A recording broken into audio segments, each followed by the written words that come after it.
what are the basics as far as making sure that through this entirely or largely automated process, that we're just not an easy mark. Two-factor, making sure that you're updating your passwords very regularly. I know for some folks, they work hard to try to make sure that their IP address is not visible or is harder to find, just because, it gives you a little more anonymity. But I guess what are some of the basics that, if you're IT leader for, XYZ organization, public or private sector, where should we get started?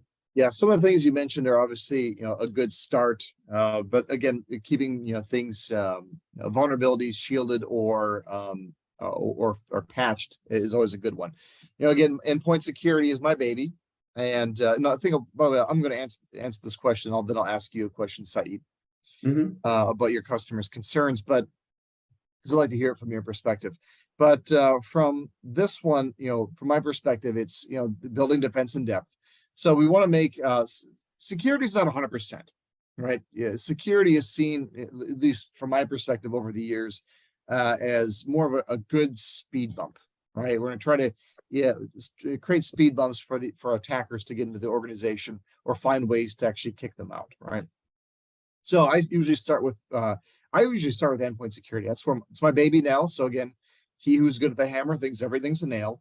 Endpoint security is my first and last line of defense, because we have people who are like me. I'm working from home right now. You probably can't see that, but working from home, working away from the environment. I'm on the road at least a quarter of a month, every single month, sometimes twice a month. My poor wife. Anyways, that being said, we're away from the office. We don't have all these fancy perimeter devices like firewalls and whatnot to stop us from being a hit. So the endpoint security has to be a first and last line of defense. After that, I'm building defense in depth from the firewall out. So maybe firewall and email in, I should say firewall and email in. So the firewall, again, is a really good traffic cop, but it also depends on how well you set this thing up. Only 5 to 10% of people are actually doing SSL deep packet inspection, you could say, or man-in-the-middle inspection of the TLS connection, right? 90 or more percent of the email or the internet traffic that's coming through the firewall is encrypted. If it's encrypted, you can't see anything until it gets down to the endpoint, which is why the endpoint for me is more important than the firewall these days. So the firewall, again, doing that.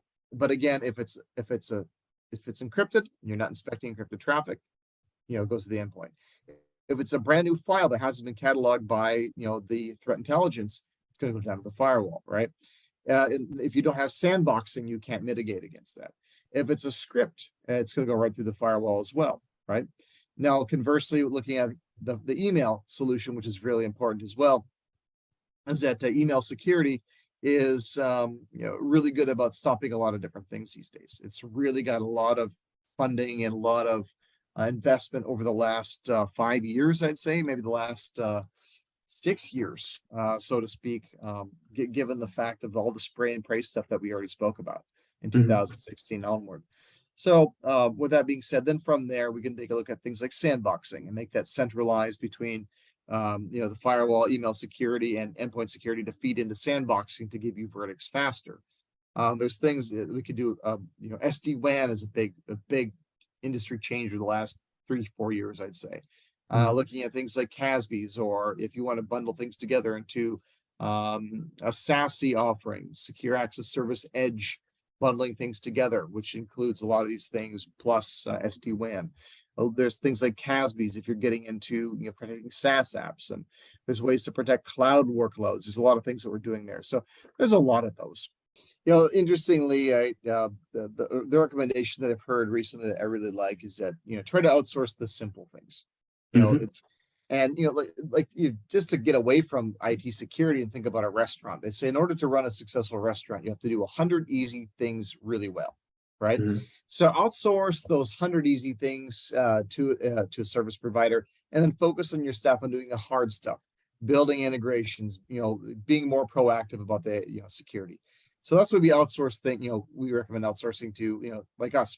Fortinet has a 40 EDR service called MDR service, FortiGuard managed detection and response, and where they do the threat hunting, detection, the alerting, the quarantining, the remediation, that type of stuff.